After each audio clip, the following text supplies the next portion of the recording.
Welcome to the Universalist Unitarian Church of Riverside. We have a special service this morning. What is love calling us to do?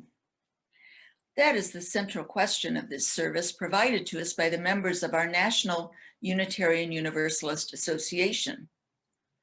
Calling us to do. Everything about being a UU centers around what we do, how we live our lives. When we say we are standing on the side of love, do not mistake that for a passive position. We aren't hanging out. As you will hear, worship leaders and musicians from across the country have come together to offer a hopeful, moving, challenging reminder about what we as Unitarian Universalists are called upon to do and be in this world. Following today's service, we will have a short discussion period related to this service led by Grace and Adam.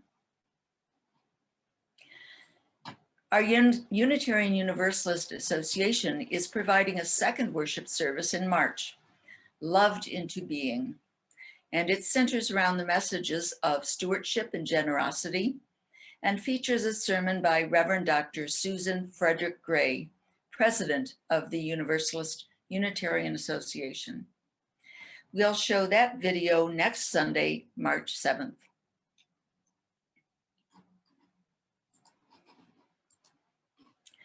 The Church Board of Trustees meets on the fourth Sunday of every month at 1 p.m. That's today. The meetings are now held via Zoom. Members and friends are welcome.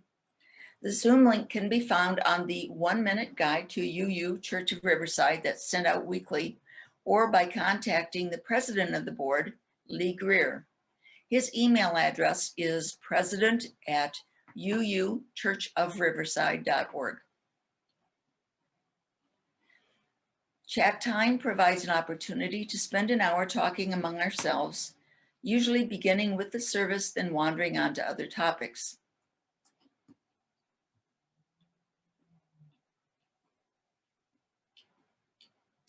It's held on Zoom at 11:30, but to participate, you need a separate Zoom link.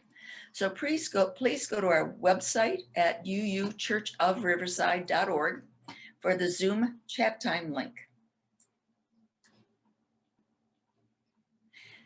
Our church has remained open and vibrant throughout these hard times. We've been in Riverside for 140 years, so a pandemic can't stop us. Here on the screen, you will see some of the ways you can help support our church.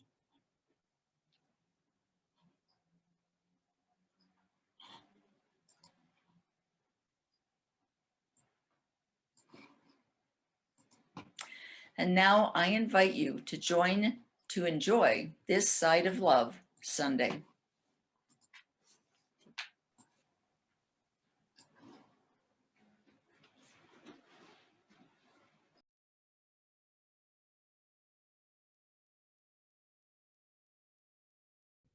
Greetings, beloveds. It is from a deep place of love and thankfulness that I welcome you to our 2021 Side with Love Sunday. This is our 12th annual Side with Love or Season of Love celebration. And without you, each of you choosing love over and over and over again, we would not be the faith tradition that we are, and we wouldn't be in this moment. A moment where we can be together, a moment where we are invited to listen to the offerings of all the different participants spreading their theology of love from their own perspectives, from their own backgrounds, from their own lived experiences. At the same time, it is a call. It is a call and response to us to really embody, to live into love, to live into the values, the practices associated with the UU faith, to be in right relationship with movement at this moment. I always say to myself and even to my son Elijah, I ask us, what is love calling us to do? In this moment, as you enjoy and listen and absorb and allow yourself to be changed by the words you'll hear from the wonderful people um, that will be coming up next. I hope you will hold on to what is love asking you to do. And throughout this year and throughout your years, may you constantly, continuously, with rigor and intentionality, choose love over and over again. Welcome, beloveds. Thank you. Thank you for your time. And thank you for being you.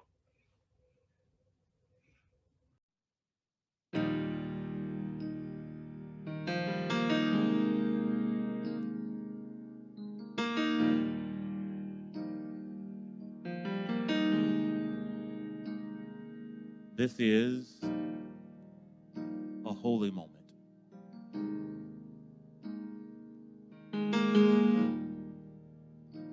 When we're gathered together, it is a special and unique moment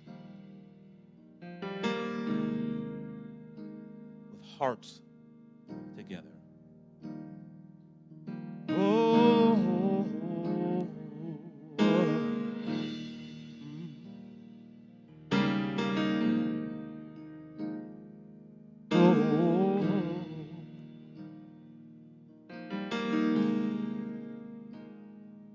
When our heart is in a holy place, when our heart is in a holy place,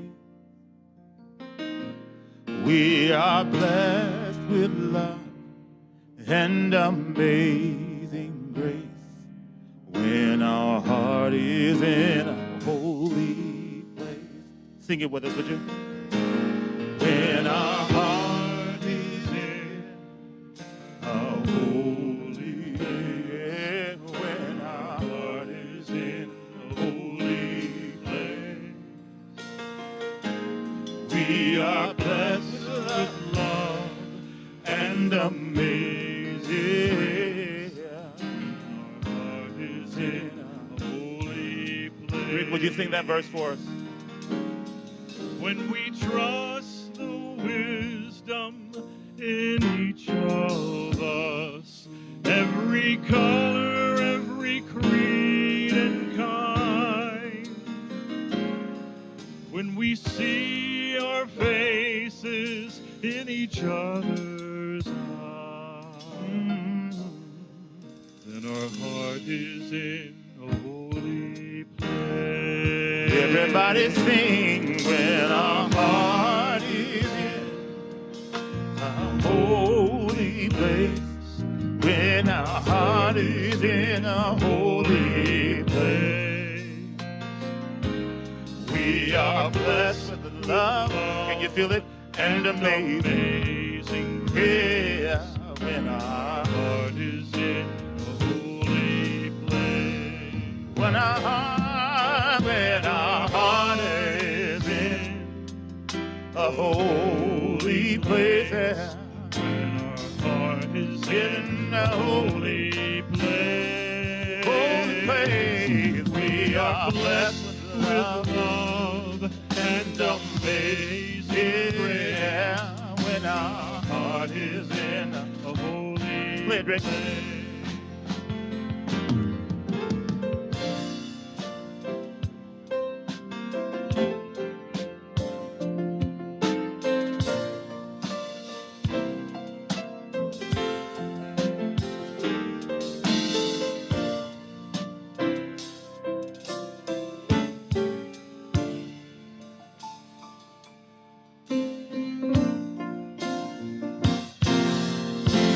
When our heart is in, when our heart is in a holy reach out and touch somebody if you can. When our heart is in a holy place, let him know that your heart is with him. We are blessed with love and amazing grace. When our heart is in a holy place, when our heart is in a holy place, when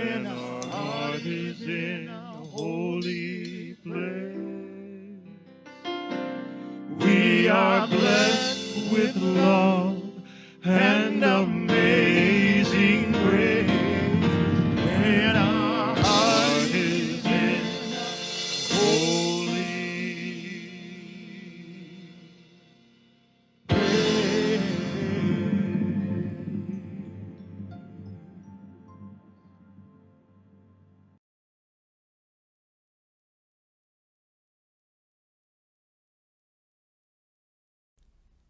Love once, the fullest unfolding of every person. Love wants everyone to be free, to feel safe, to know joy. To me, love is an overflowing and unconditional love for the world and for creation and for one another. That spiritual foundation of love calls us to the policies and the practices that we need to sustain and nurture life, thriving life. Love means thinking about how we enact policies that make people's lives better. If we're talking about racial justice, love is acknowledging that there has been wrong, that there has been harm, and that whether you participated in it or not, you're benefiting from the inequitable results of that harm. What if love means letting go of what we think we know and being curious about what more there is to learn? What if love was not a commodity that could be bought and sold? Sometimes love isn't waiting for the other to come to us so that we can become agents of welcome, but rather us moving into the world to engage with others in their spaces, on their terms. Love asks for the release of all assumptions about who wants to be part of Unitarian Universalism. Love asserts that each of us matters and is worthy. Love knows our life-saving, life-giving faith must be available to every person who needs it. If you have a chalice at home, would you please light it in honor and in celebration of overflowing and liberating love?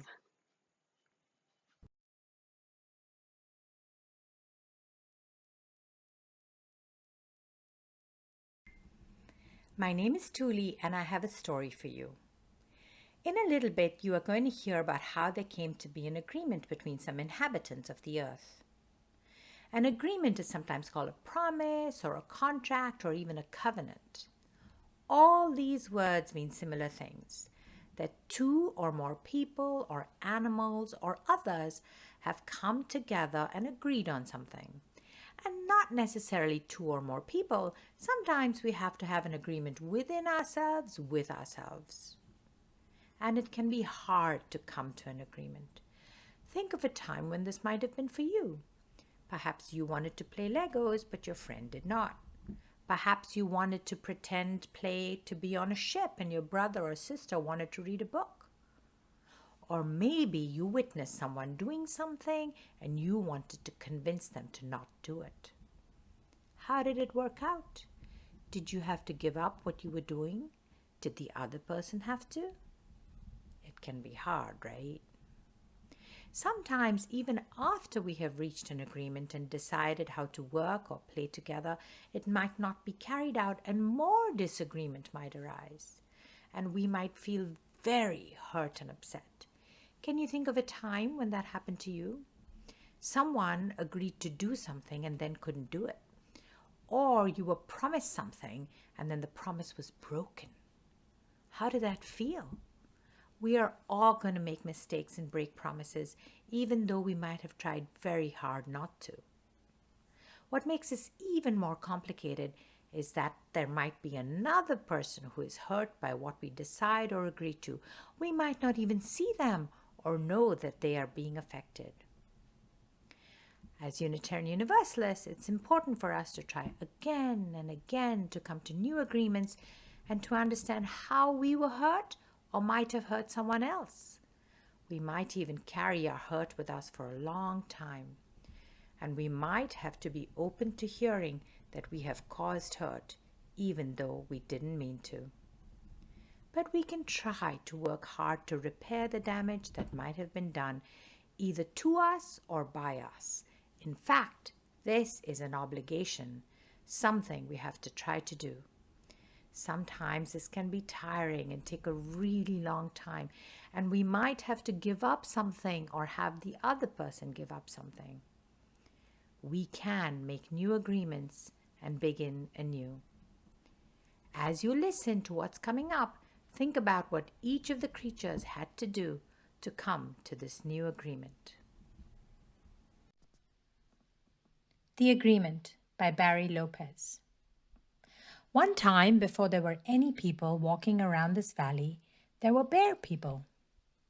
There were also salmon people. The bear people had an agreement with the salmon people. The salmon would come upriver every fall, and the bear would acknowledge this and take what they needed. This is the way it was with everything. Everyone lived by certain agreements and courtesies. But the salmon people and the bear people had no agreement with the river. It had been overlooked. No one thought it was even necessary. Well, it was. One fall, the river pulled itself back into the shore trees and wouldn't let the salmon enter from the ocean. Whenever they would try, the river would pull back and leave the salmon stranded on the beach. There was a long argument, a lot of talk. Finally, the river let the salmon enter.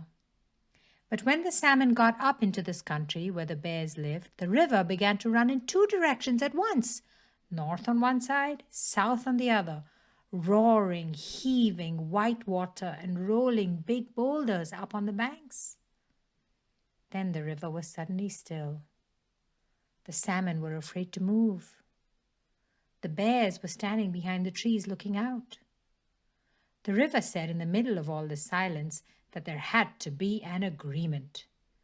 No one could just do something, whatever they wanted. You just don't take someone for granted. So for several days they spoke about it. The salmon said who they were and where they came from, and the bears spoke about what they did, what powers they had been given, and the river spoke about its agreement with the rain and the wind and the crayfish. Everybody said what they needed and what they would give away. Then a very odd thing happened. The river said it loved the salmon. No one had ever said anything like this before. No one had taken this chance. It was an honesty that pleased everyone. It made for a very deep agreement among them.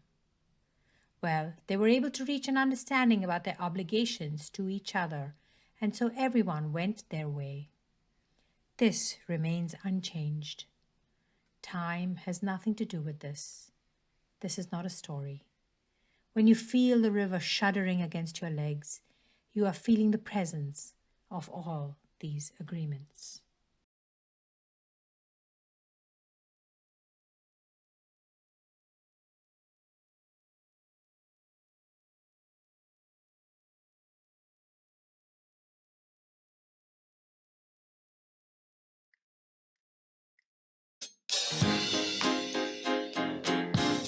All right, everybody. Please rise and body your spirit as you're able. It's time for the love train. Everybody, put your hands together. Or just move from side to side as you're able. Yeah, it's all in love.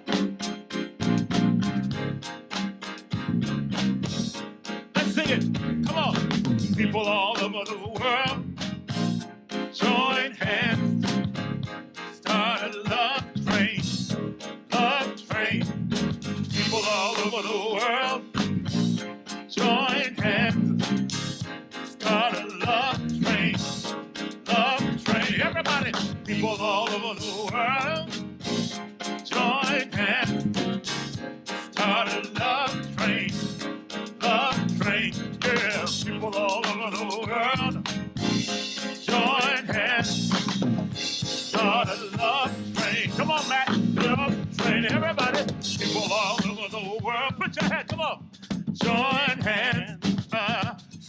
a love train.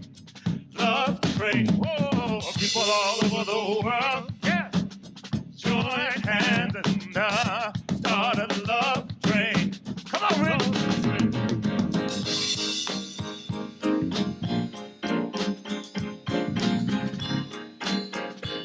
Yes, sir.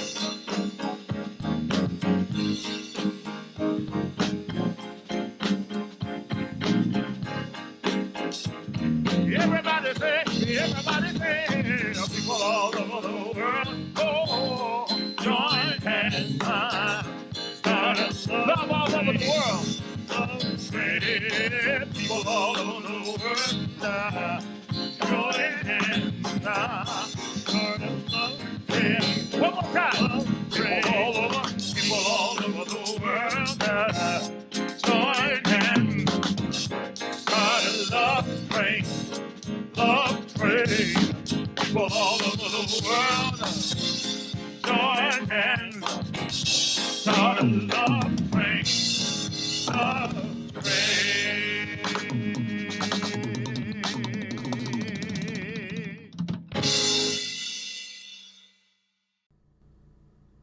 My name is Laura Conkle, and you may use they, them pronouns to refer to me.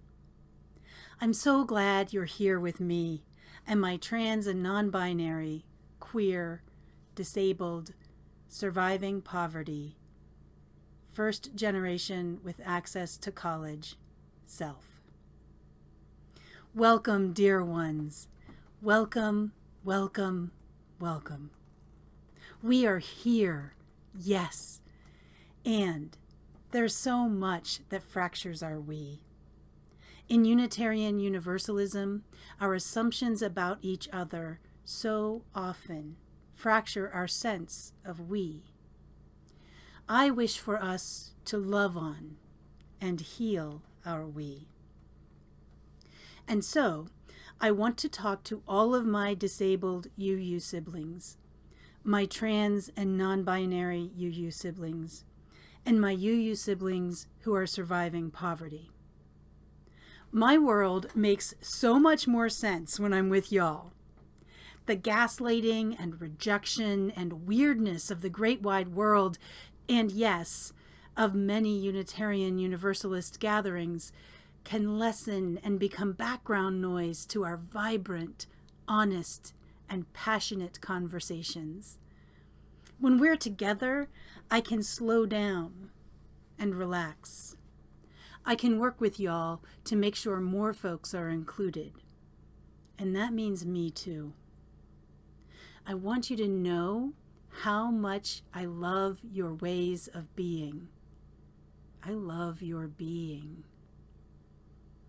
I love how you use your imagination to discover and create ways to survive. And I wish with all my heart and soul you didn't have to. We are trans and non-binary and disabled and surviving poverty. And we know we need to navigate a dominant culture that is more toxic to us than anything else. We know we must build community and culture that values our lived experiences and nurtures our survival. We know we are practicing the rejection of ableism and transphobia and elitism and ageism and homophobia and racism and all exclusion.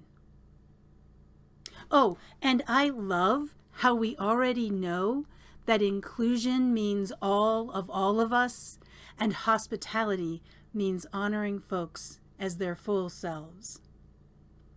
We know we need disability justice, queer theology, funding of expenses, access accommodations, inclusive language, scholarships, plain language explanations, gender-neutral bathrooms, childcare, and all the things that can make it possible for us to be safe and well, loved, and held sacred within Unitarian Universalism writ large. I wish that every event that is planned moving forward is planned with us in mind and considering what we need. I wish that more and more reflections, sermons, and sacred texts include us and our wisdom, and in all the ways that you engage Unitarian Universalism. I wish that you will find folks who understand that you are worthy and you matter, and who choose to include you. Our collective spiritual growth and resilience are important not just to us, but to all Unitarian Universalists. So now, I want to talk to all Unitarian Universalists. I want us all together to build our resistance to the many assumptions folks make about who is in the room, who is at the table, and who is in Unitarian Universalist spaces, online and otherwise. I pray that each of us decides to begin to heal our we. I pray that we cast off assumptions and choose to build a Unitarian Universalism that holds each and every person sacred and worthy of hospitality and inclusion. May we know our potential for love and beauty. We are love and beauty. Real love that stretches to encompass our human fallibility we all have. Resilient love that unfurls to create and support our vulnerability we need to thrive. Actual beauty that honors all seasons, phases, and aspects of life. Fierce love and fierce beauty. Fierce enough to stay in touch with and reflect reality. We are beautiful, smart, and strong. We are fallible, whole, and vulnerable. We are right here, right now. We matter. So may it be for you. So may it be for me. So may it be for all of us.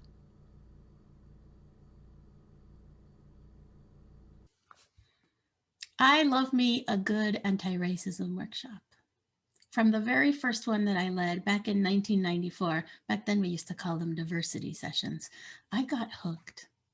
I found it was so powerful, so exciting to help a group of people engage in conversations about their social location, their commitment to change, their desire for justice. It was really, really amazing, and an early formational experience that led me down this vocational path. It's also true that it wasn't until I came to Unitarian Universalism that I found my true home in doing this work. Because before that, I used to do this work in academia and in nonprofit spaces, and it was much more of a brainy, heady thing. It was about the ideas and the sociology, which of course is very important and it's central to the work. But once I discovered the possibility of having these conversations as faith formation, everything shifted for me.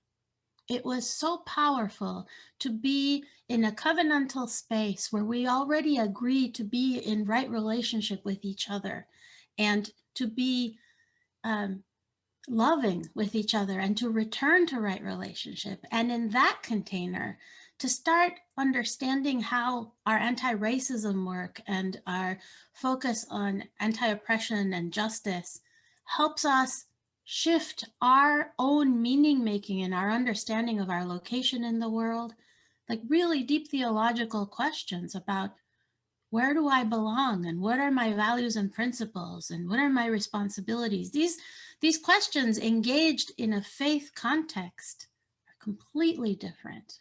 It's a complete game changer, and I really appreciated that. Now, it's true that I really enjoy designing a good workshop, having an arc, knowing what's going to happen, planning for things, and then having them occur the way that I planned. I mean, that's very satisfying. Yes, as a facilitator, it is one of my favorite things. And I am discovering that the most powerful learning actually occurs when we go off the agenda. When we go off the agenda, it's usually because something has happened in the room and we need to attend to something that shifted. So it could be that someone says something that's like a microaggression. It could be that the learning in the room requires us to pivot. The questions that are coming up are not following the original plan.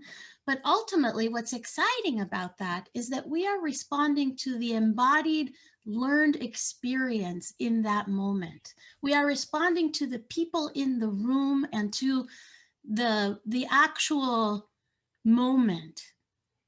That's something that Elandria taught me, and I want to lift E's name up. I miss you, Elandria. Embodied learning and focusing on how we do it and why we do it in the moment makes all the difference. It's praxis. It's different than just this theoretical understanding of the concepts of racism and race and white supremacy culture and all this other stuff. It's also true that when we interrupt the process and we attend to what's happening in the room, it's important to center the person who may have been harmed. And usually the person who has been harmed is a person with a marginalized identity. And that is valuable to remember as a principle in our work. We center the folks who have the lived experience and who in the moment have something to offer through their experience and through the moment.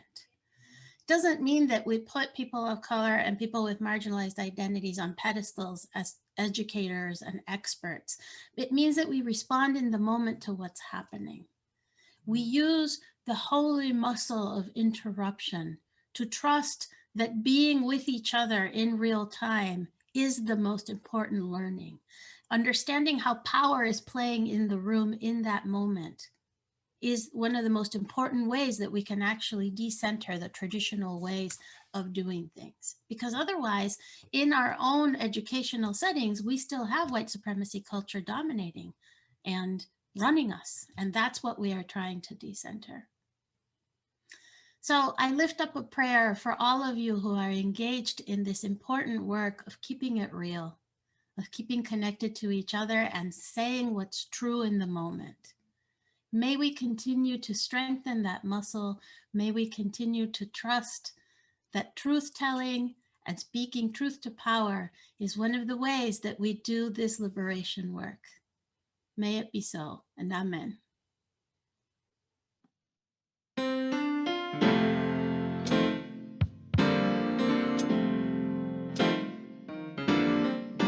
I'm so glad we all have a guide. And that guide is love. Look over and tell somebody near you, that guide is love. Yeah.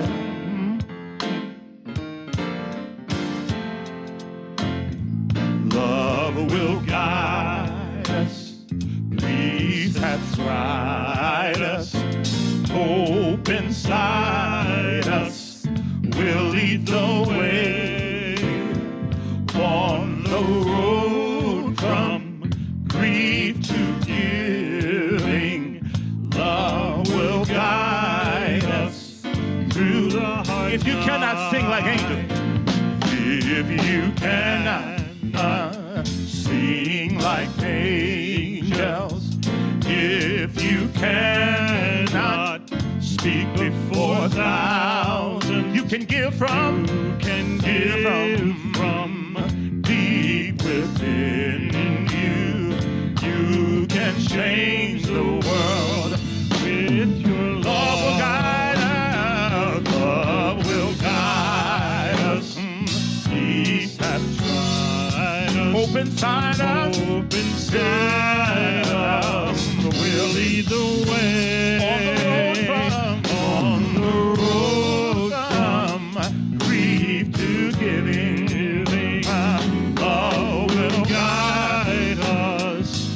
just want you to moan right now. Come on, everybody, come on.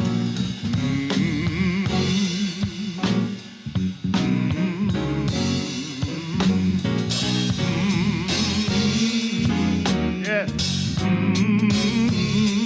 Oh,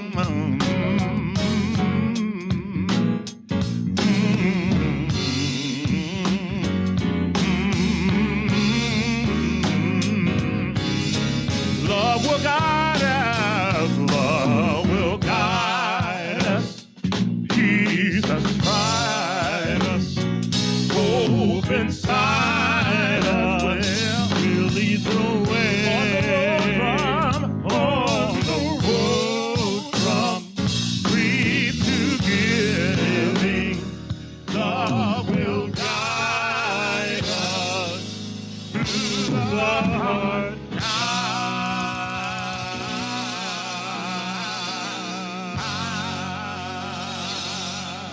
Yeah.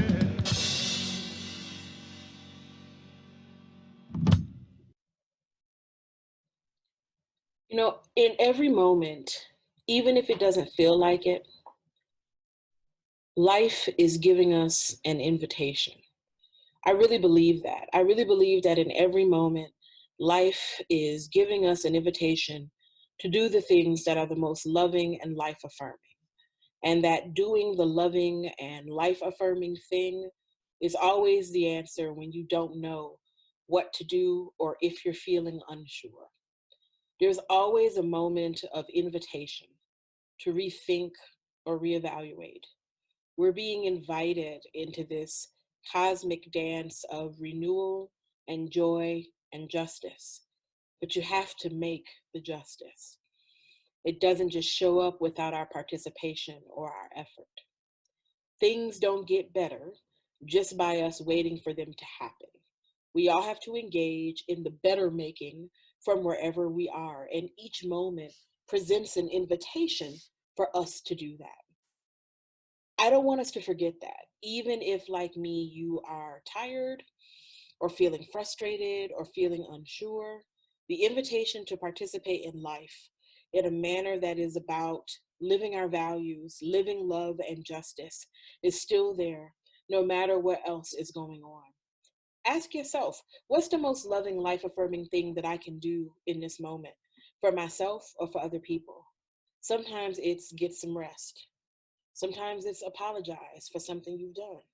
Sometimes it's reconsider how you're using your money or other resources in the broader world.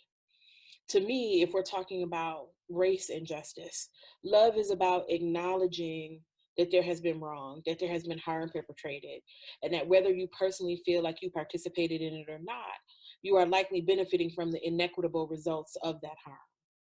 Even if you are a person who wants to say, well, I didn't participate in making things this way, if you are benefiting from the ill-gotten gains, then you have some responsibility to make things right, especially if you then turn around and say that you believe in justice and equity.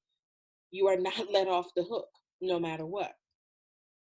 When we have broader conversations about reparations or what it looks like to repair, particularly the harms that have been done to Indigenous communities, Black communities, other communities of color, I believe that love means thinking about the resources that enable life. So what does reparation look like at the intersection of communities of color and healthcare, or communities of color and education? What does it look like to have those kinds of conversations beyond, just conversations about money and land that is owed, but also about accessing resources that have been inequitably distributed for more than a century? All of us should have a hand in those conversations, and all of us have some responsibility to bring about justice in those contexts. Plainly, if you're not going to do that work, if you're not going to be committed to thinking about that and how you can serve in that work, then to me, it obfuscates the mandate of what it means to be Unitarian Universalist. Because ours is a faith that calls us to do things. Being Unitarian Universalist in part means maybe you don't pray the way I pray. Maybe you don't pray at all. But how do we live together in equitable community, despite what I might think about God or what you might think about God? This is a faith that calls us to commit to the work of making justice. This is a faith that calls us to think about what it means not to believe the same, but to live together in beloved community, despite our own discrete perspectives about spirituality or the afterlife. That is a part of the call, the mandate of what it is to be Unitarian Universalist, to figure out how we live together in loving, equitable, just relationship with each other. I believe that the proof of our faith is the extent to which we do that. The proof of our faith is not in some confession that we make. The proof of our faith is not in some words that we say. The essence of our endeavor, the proof of what we believe, is in how we do the work of bringing about love, justice, and community. As Unitarian Universalists, I think we've given up perhaps too quickly on notions of salvation. If we think about the notion of being saved from harm, I don't know that it's actually possible to have personal salvation beyond the community. There's no way for you to have salvation and some kind of perfect, flourishing life outcome while everything around you is suffering and burning, because we're all connected. We are. If COVID hasn't reaffirmed in your mind that we're all connected, I really don't know what to tell you. Here we are right now, suffering through a global pandemic together. People are passing a deadly virus to each other through our breath that we can't see. That's a metaphor for us all being connected, if I've ever heard one. I think it's something that we would do well to think about and remember. Our salvation is intimately tied up in each other's ability to see other people as worthwhile, all human beings as valuable and possessing dignity, all life as having value and possessing dignity. Now, that's not the same as liking me. This is not, I need you to like me. This is not, I need us to be best friends so that we can go to the shopping mall together. This is understand that I have as much of a right to human thriving and flourishing as anybody else, and that I have as much to offer as anyone else. And so do you. How do we create a context where all of that is possible, where all that human thriving and life is possible? That's going to require sacrifice and time and deep listening and nuance. But that's what being a Unitarian Universalist requires. Other faith traditions ask for other things. This is what Unitarian Universalism asks of us. This is what we signed up for. And to me, this is serious. The call of our faith is critical right now. Ours is not a faith of anything goes. When I hear people say, I'm a UU because I can believe whatever I want, that's actually the furthest thing from the truth. It's time to lean into whether or not we really believe it. Or are we just saying it to give ourselves the illusion of faith community? So we can feel like we have some kind of faith tradition. Do we really believe in the values of our faith enough to enact them in the larger world in a manner that is bold and clear and unequivocal? People need to know, especially in this moment, what our commitments are. And if we're going to say that we are a faith that is committed to justice, equity, and compassion in human relations, we have to actually do that. It's not just about saying the thing, we have to do the thing. Frankly, I'd feel better if we did less saying and more doing. I need us to have the collective maturity now to do what it is our faith asks us to do. Amen. Amen. Ashe. Love is asking something of us, and Unitarian Universalism is demanding something of us. It can be a lot to take the thoughts that are moving through our mind and to let them trickle down and integrate into our hearts, into our spirits. Let's go there now. Our worship service is shifting into a time of devotion and contemplation, where we can be alone with ourselves, with the breath, and with that which is larger than us.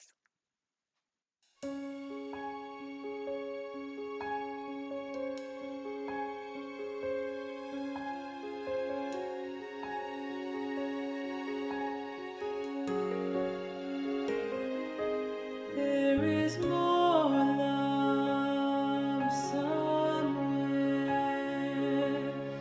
There is more love somewhere.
Hello, I'm the Reverend Michael Crumpler, and I will be leading you in a brief moment of prayer and meditation.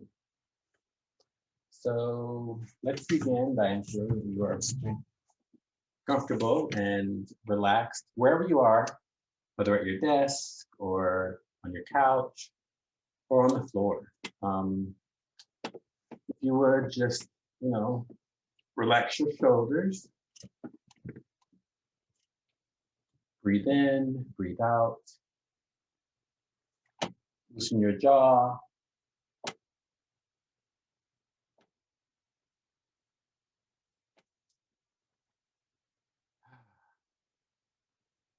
Close your eyes.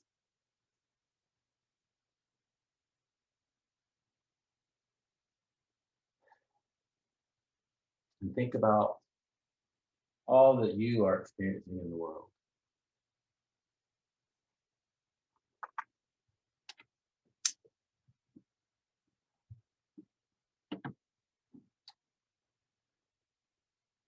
Think about all who are struggling during this time of isolation as we continue to grapple with the COVID-19 pandemic. Think of all those who have lost loved ones and all those who are still living with the side effects.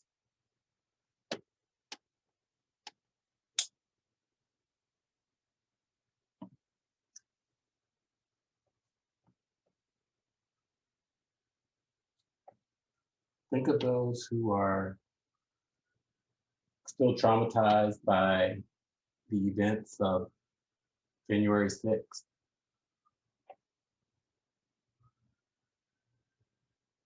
Who are seeking answers and accountability where there is none.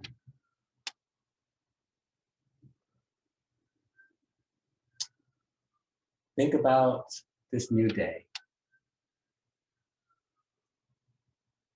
Hold the great anxiety that we all have with the joy of accomplishment of those who worked so hard around the country to ensure that our votes were counted.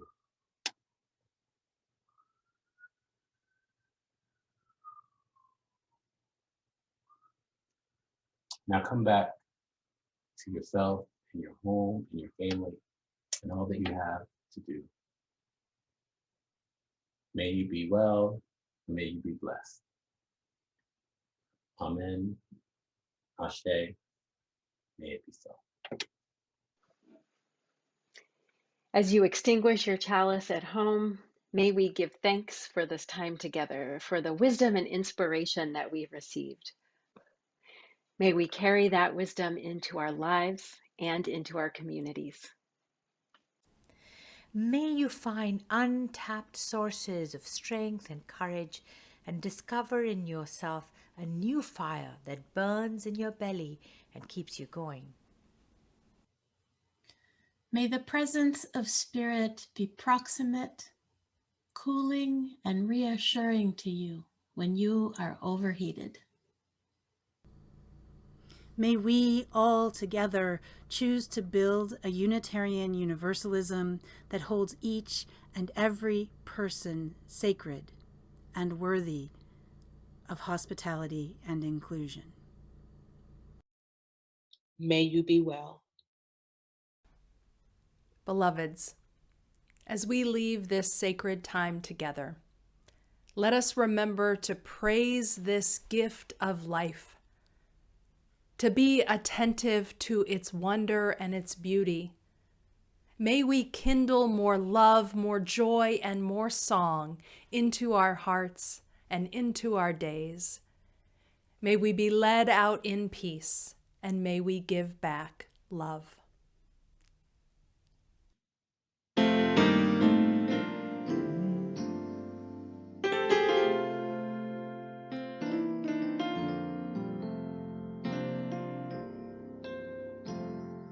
Sometimes times in our life, we all have pain, we all have sorrow. But if we are wise, we know that there's always tomorrow. Lean on me when you're not strong. Can you say that? I'll be your friend. Let me hear you. I'll help you carry on, for it won't be long. I'm gonna need somebody to lean on.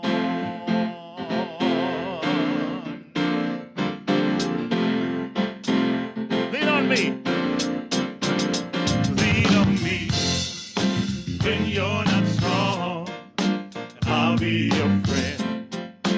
I'll help you carry on, for it won't be long till I'm gonna need somebody to lead. Sing it, brother Rick, come on. If there is a load you have to bear that you can't carry, well, I'm right up the road. I'll share your load if you just call me. Lean on me, yeah. Everybody, when you're not strong, I'll be your friend. I'll be your friend. Yeah, I'll help you carry on. For it won't be long till I'm gonna need somebody to lean. All right, you just call. You just call on me, brother, when you need a hand. Yeah, we all need somebody to lean. I just might have a problem. I might have a problem that you'll understand. We all need somebody to lean. Lean on me. Lean on me. When you're not strong, yeah, I'll be your friend. I'll help you carry on. It won't be long till I'm gonna need somebody to. All right, you just call on me, sister. You just call on me, sister, and you be a hand. We all need somebody to lead. I just might have a problem. I might have a problem that you'll understand. We all need somebody to lead. Lean on me, yeah. When you're not strong, yeah, and I'll be your friend. Everybody sing, I'll help you carry on. Oh, it won't be long. I'm gonna need somebody to lean on. Let me hear you say, yeah, come on.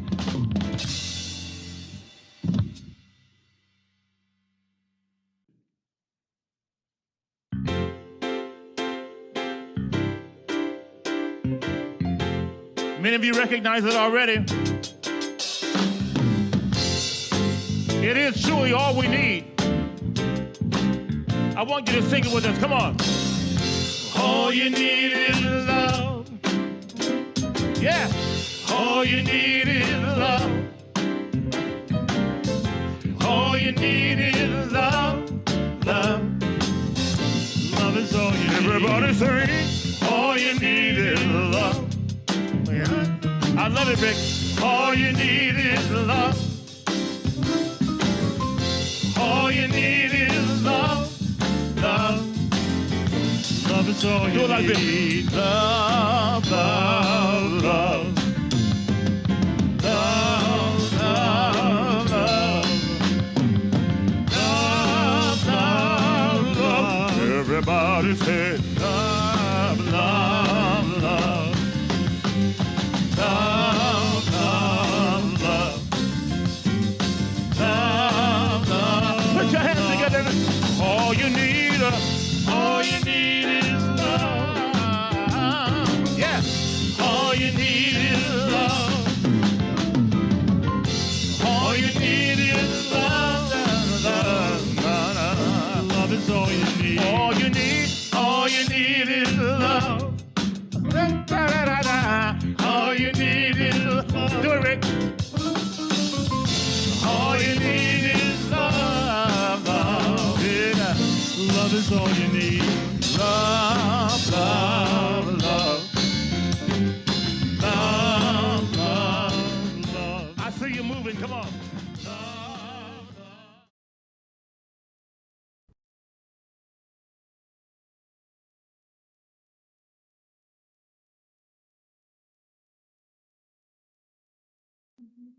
I'm sorry that I wasn't able to find the subtitles.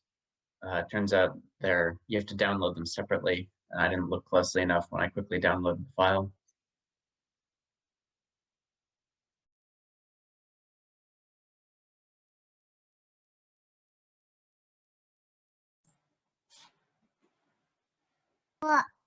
It's okay. It worked out. The subtitles, I Yeah. realized later, were separate download. It's a separate video. Oh, no, Yeah, it's a separate file you got to download, and then you got to play the video and find the download file. It's the whole thing. Yeah. Yeah, which But is thank not you for an taking it ideal over. way of doing things. No. It's not. No. Yeah, and the Windows subtitles don't look that great either. The white letters on the white. Well, Yeah. Hey, it worked out. That wasn't helpful. Much better. Yeah, I saw the enable subtitles, and then it said, "Oh, just find the file." And I went, "Ah, time to give up." Just play the Are you video. waving? Catch everybody. We got through it. Thank you. Yay. Yes. That was Thank me. you for taking over, Alex. It came out really well. It was really good service. Yep. We'll be all prepared for next Sunday. And hopefully it won't be so windy. No. They look like they're doubled in half just about. Yeah, it's crazy out there right now. Mm-hmm. Start the post-service discussion. There were a few questions that were given on the UUA web regarding this service. And well, yeah, regarding marginalized groups, marginalized and privileged groups. And I just took a few of those questions because we have 15 minutes allotted for this conversation. So we can get started. One of the questions I found interesting was, it says, this worship service features 3 spoken reflections, but none of those 3 are ordained ministers. I'm not sure which of the speakers were not ordained ministers, but the question is, why do you think that choice was made? That some of the speakers were not ordained ministers. Any thoughts? I think I felt like one of the themes for this service was focusing on people who don't usually get their voices heard. And so the people who are already ordained ministers are people whom we've already heard from, and we already know their perspective. That's a good point. Also, there's a long tradition in Unitarian Universalism of congregational control and less hierarchy. So it's only appropriate that we should have plenty of non-clerics to do the talking, right? Yes. Yeah. I think it's also good to hear all the voices in the congregation, especially ones that are not usually heard, so we could get all the perspectives. So that's good. Anyone else? Any other thoughts?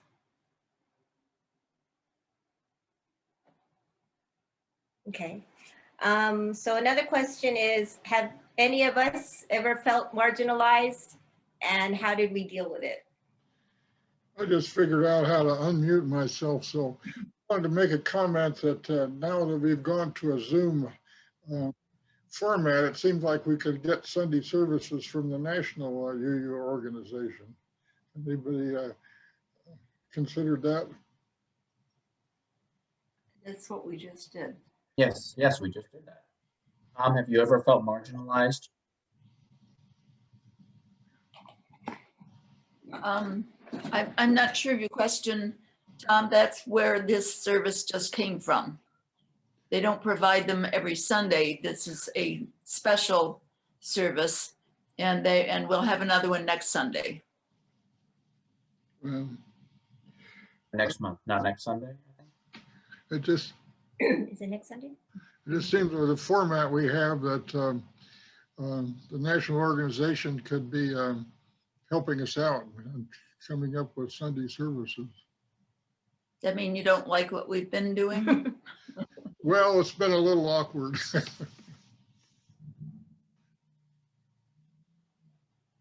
Yep. Go ahead. So, can we get back to the? Oh, sure. Okay, so the question was, has any of us ever felt marginalized? And when we experience that, how do we deal with it?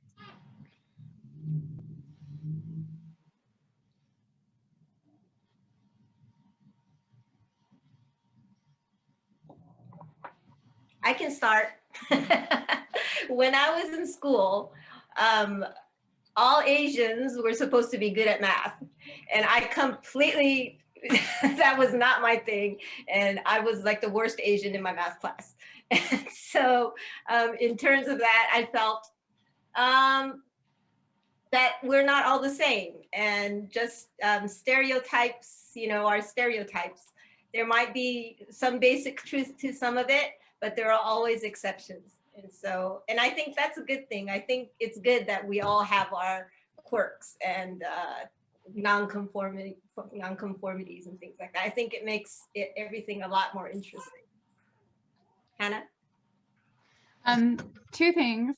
First, I didn't realize that was such a long-standing bias and assumption people had, because that's something that a lot of people said when I was in middle school, and I didn't realize that about my Asian classmates, and I didn't realize that that was something that had been like so long held as a racial assumption. So that's interesting. I didn't realize that. But I think that in some cases you kind of have to like prove that you're worth being in the space that you're in. So like when I was doing a lot of like technical work, it's mostly a male dominated like program. And so I kind of had to prove my worth like more so than I think some of my peers, just to say like, yes, I'm good enough to be here and to keep being here. So that's my experience. Here, Hannah. It looks like Robert has a hand up. Robert, your hand is up. Yeah, I guess we're talking about, for me, with my lighter skin, everywhere I go, they assume I'm white. And so even in school, I used to be fluent in Navajo dialect and Castilian Spanish and English. And the Hispanics around would, let's put it nicely, not like the way the accent from my Spanish. And so white people should not be speaking Spanish, so it tended to get violent. Working in warehouse,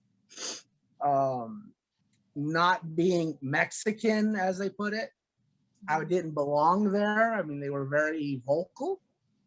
And so everywhere I go, it's pretty much, you don't belong here. So that's something I experience even today. I mean, even within the church itself, everything is focused on white or black. Nothing, I don't ever hear anything on about Hispanic backgrounds or history or anything. It's either white or black, no Hispanic, no Native American. Yeah, we say things like, oh, well, let's support indigenous people, blah, blah. What are we actually doing? We really are, sorry, we're really actually doing nothing other than just talk. And so I tend to stay quiet. My two sisters are fluent in Spanish even today.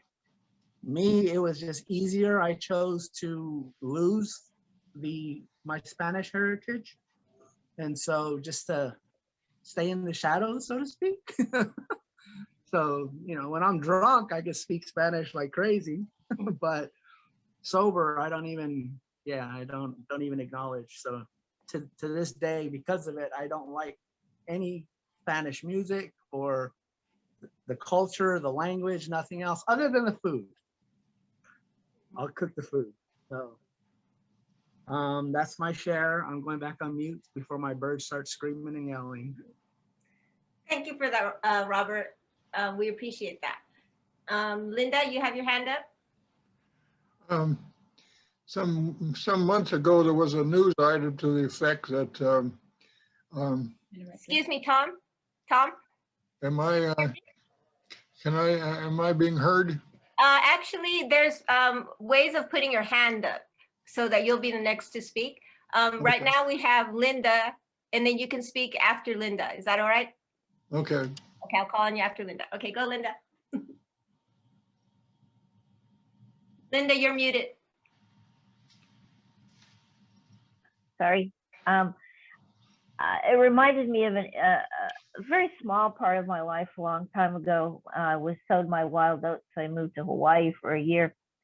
And at that point, I was definitely the minority. And the first part of my work there was with a mostly white company, but the second part of my time there, I worked for a medical center, and I was one of the few white people that worked there.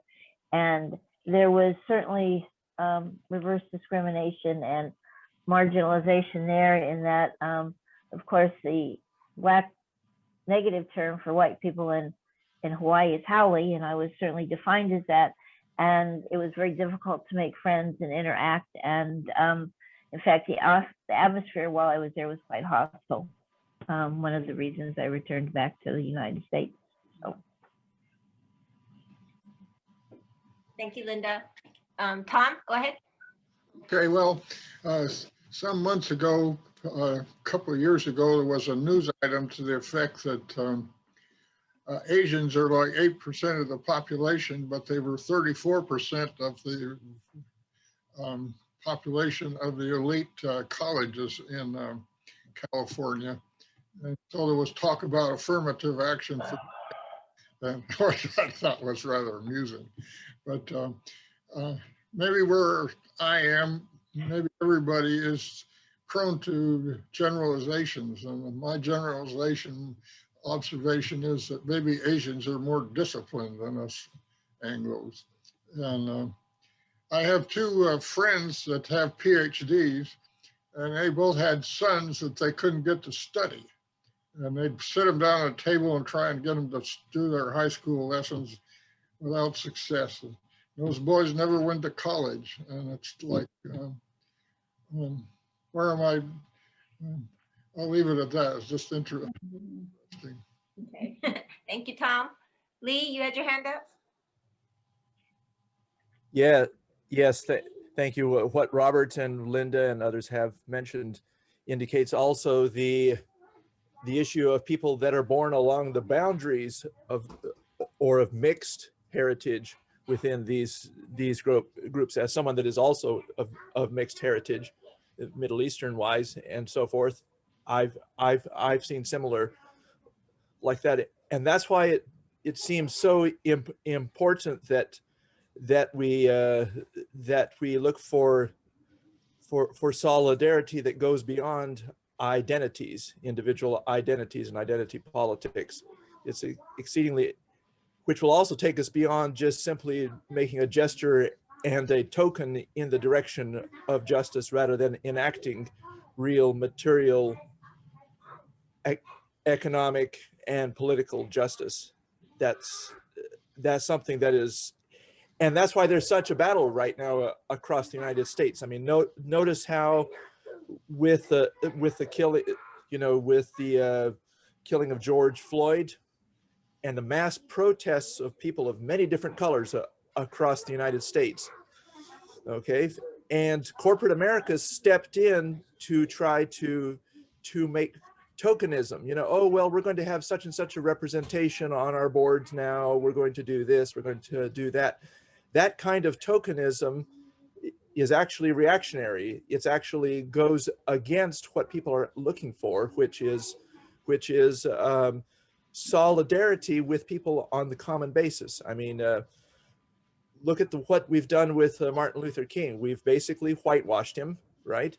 The Poor People's March, which happened right before his assassination, he was looking for a cross-race class mass movement to improve the living conditions of people in the United States. That became very threatening. It was okay to have a dream based on political equality via color. He was feted for that. He was praised for that in many quarters, even a national holiday ultimately. But when he actually began to do something about real material injustice, then it became a problem. Same thing with Malcolm X, same thing with Cesar Chavez, same thing now with Fred Hampton, you know, who the great Black Panther, who is finally being remembered for the part he played, the revolutionary part he played. But even the movie that has come out now is told from the view of the government snitch that actually got him assassinated, you know, and it boils down to more tokenism, you know, and tokenism is the opposite of justice, and it also emphasizes a kind of racial determinism. You know, so and so is such a way. Well, the stereotypes are almost always wrong at some way, and of course, as people come to realize that, they realize that the real solidarity is on issues of real and material justice.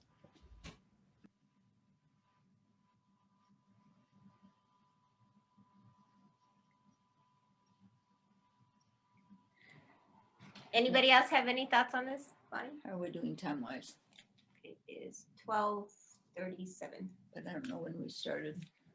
I very much appreciate the things that you shared, and Robert's story reminded me very much of the stories that I heard from my colleagues at college, people who were, or I'm thinking specifically of one woman who was half Latina and half white, and had a very similar experience, finding that both of those groups, in their own ways, rejected her on a cultural level, and I think there and this idea has come up in a few services recently, that there is still this strong cultural segregation at play, where there's even though we might have mixed communities, now still on a cultural level, there can still be very big differences, or that I think many people then assume are inherent differences, because they say that they can go and look and measure some difference that they've seen in the culture of certain people. That's interesting to note, that there's actually some kind of reverse racism going on. People usually think racism is targeted at minorities, but actually, you know, there's when it comes to mixed heritage and things like that, there's reverse racism going on. So that's very interesting. Lee, what you said regarding tokenism. Tokenism is almost the opposite of equality, because you're holding someone up on a pedestal, or you're putting them on a different platform instead of looking at them as a human being. So that's also, on the surface, it may sound as though you're being progressive and inclusive and everything, but actually it might be going in the opposite direction. So that being said, stereotypes, I think, exist because there's some part of it that may be true. I don't think all of it is, you know, completely false. It's like cliches. Cliches become cliches because there's a nugget of truth in it, right? Lee, you have something to say about that? Yeah, having looked at some very large class rosters, undergraduate class rosters, and looked at the grades, teaching at the University of California and so forth, what I've noticed is that the actual grades and effort and everything smashes the stereotypes every time. I can tell by names and by heritages who all is different, supposed to be part of certain category, and it's you know, and it's a spread across there, and the stereotypes are definitely, in my experience of having looked at hundreds of students, you know, over time, and probably over the course of time that I've taught thousands of students grades and achievements in class and all of that, stereotypes are stereotypes, and they really obscure more than they illuminate by far. Okay. Interesting. Yeah, on the subject of East Asian representation in academia, the high school that I went to was in a unique area. I mentioned this before, where it ended up being, there were very small amounts of most of the minorities that you find, or racial minorities that you find in the United States. But instead of being something like 80% white, it was more like 40% white and 40% East Asian, and then a smattering of the other of Latinx and Pacific Islanders, Black, etc. So I had a lot of exposure to East Asian colleagues, especially in high school, where those kinds of stereotypes are particularly prevalent. And and the Asian kids in my high school would get stereotyped as they were expected to be good at math or whatever, by not only by their white peers, yes, thank you, but also by their other Asian peers. And I was fortunate enough that my friend group actually included a good number of these Asian kids, and some of them were good at math and some of them were terrible at math. And I clearly saw that their math abilities were just as widespread as my white friends, and they clearly saw that as well. But at some level we still had this idea that they should be, even though the data shows sort of, at least from our experience in our friend groups in high school, it seemed like it was all pretty well balanced, but we still carried that expectation.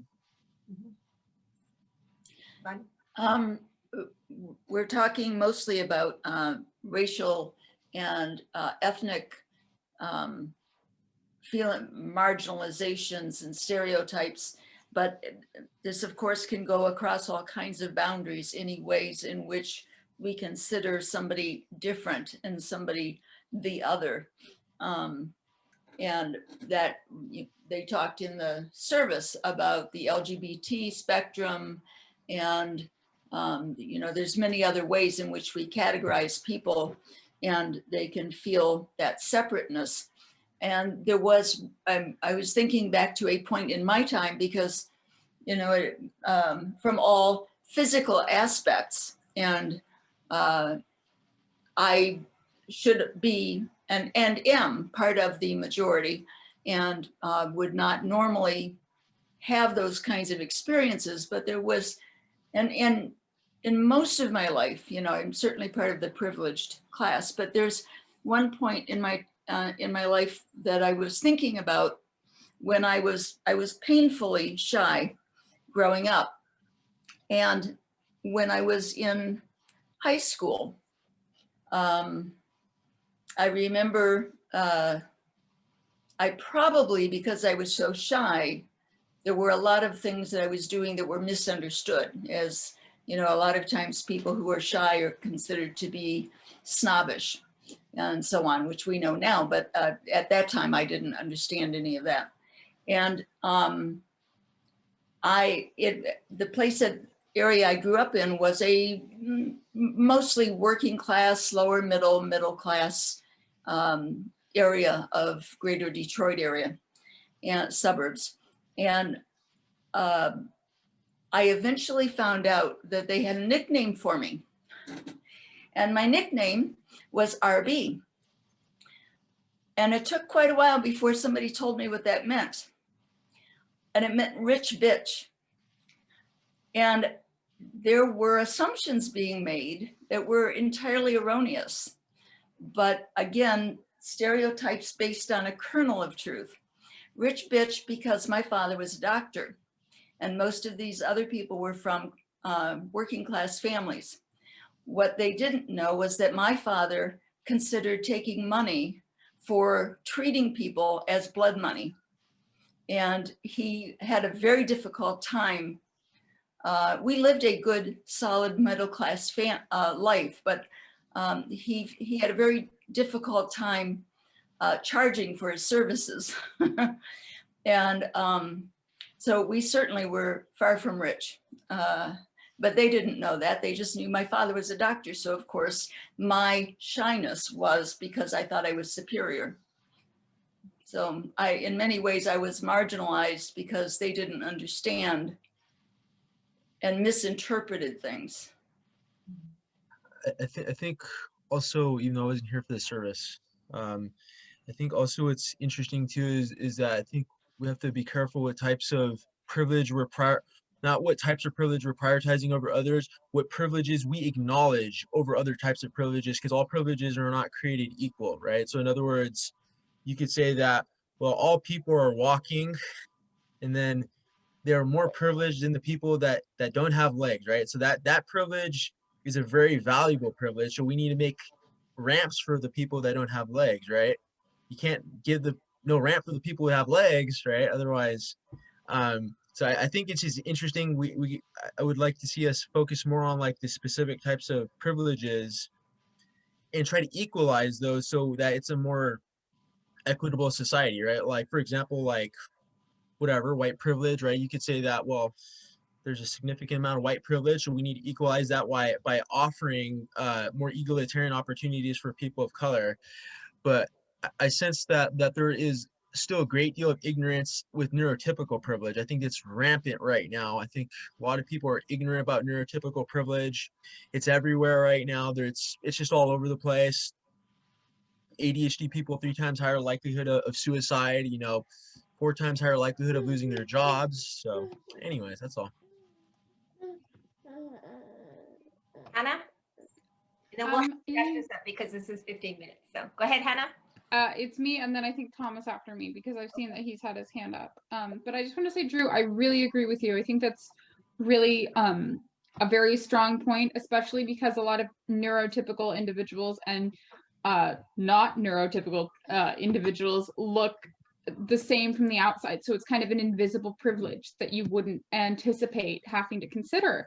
And you might say, oh, well, X person over here doesn't need accommodations because they look just as able-bodied or as mentally capable, but there are accommodations that can be made and such. And the other thing about that is when those accommodations are in place, they benefit everyone. Like, as you were saying about ramps for people who use wheelchairs and things. Well, that makes everybody's life easier. People pushing strollers, people delivering things and pushing anything on a wheel. It benefits everyone when those accommodations are just as easily in place, that it's not anything like a big deal. It's not like, oh, well, I need to go use the special ramp over here. It's just available to anyone who wants to or needs to use it. That's the last bit I had on that, but thank you. And then I think Thomas is next. My son-in-law, I live close to my daughter and her family here in Redlands, and she's married to an Iranian. He's a surgeon, a neurosurgeon, and anyway, he was born in Berlin, and his parents were expatriates from Iran. His father got a master's degree in physics in Berlin, and then they immigrated to this country. And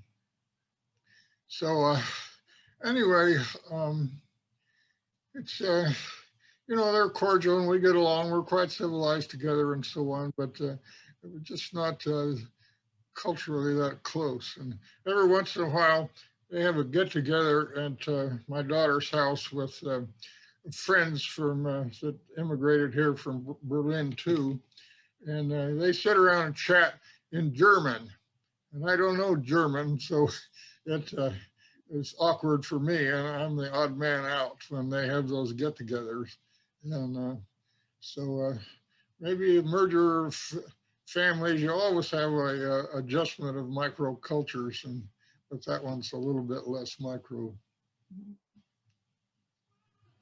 And Alec, if anyone has any specific comments about the second half of Grace's question, what do you do about it when you are marginalized, what do you do when you're in that marginalized position, especially since it inherently difficult to do anything when you're being marginalized because you're currently being marginalized. Okay, so maybe we can continue this conversation in chat time if you guys want to keep going on this subject. But it seems like the summary or the conclusion would probably be that marginalization can always be improved or removed by communication. If we all tell each other where we're really coming from, how we feel, why we are acting this way, there's a conversation can be started where we don't judge, but we listen. And that could probably to listen. For those who are willing to listen, hopefully they're UUs. UUs are willing to listen to other people's points of view so that we can understand their perspective before we judge them. Good place to start. Okay, so we'll move on to chat time now. Yep. Okay. See you Yeah, and watch for something coming up soon because the UUA did provide a lot of materials for some discussion about what we watch. So watch for something probably coming up soon where we'll get together and get more in discussion about this because Very good. we started some good conversation here. Discussion. Yep. See y'all chat time and the board meeting if you come to that as well. Bye. Where's my mouse?